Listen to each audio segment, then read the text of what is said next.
आसिम मुनीर साहब ने ना एक बहुत बड़ी गलती भी कर दी है। इस बात को हमें अपने दिमाग में रखना पड़ेगा।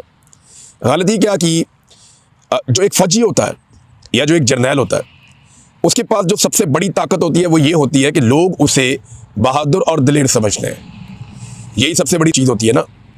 किसी भी फौजी डिक्टेटर के पास या किसी भी फौजी जर्नैल के पास या किसी भी फौजी ऑफिसर के पास जो बाकी लोगों से मुख्तलिफ एक चीज़ होती है, जो उसे बाकी लोगों से अलग करती है, मुमताज़ बनाती है, वो लोगों में उसकी एक मिथ होती है कि ये डरता नहीं है, ये दिलेर है, ये बहादुर है, ये मुकाबला करने वाला है, ये सख्त जान है, ये कुर्बानी देने के लिए तैयार हो जाएगा, ये पीछे नहीं हटता, ये डट जाता है, डरता नहीं है। ये फौजी के बारे में अमूमी तौर पे तासुर ये होता है। तो आसिम मुनीर साहब ने ये जो गलती की, इससे उन्होंने अपनी मिथ तोड़ दी। वो जो एक बहादुरी वाली मिथ है ना, वो उन्होंने खुद ही तोड़ ली अपनी, और ये अपने आप को बहुत बड़ा डैमेज किया उन्होंने। ISPR बेचारा नगमे बना बना के वो थक जाते हैं, वो बहादुरी के किस्से बता बता के थक जाते हैं। फौजी कुर्बानियाँ दे रहे हैं, बॉर्डर पे शहीद हो रहे हैं।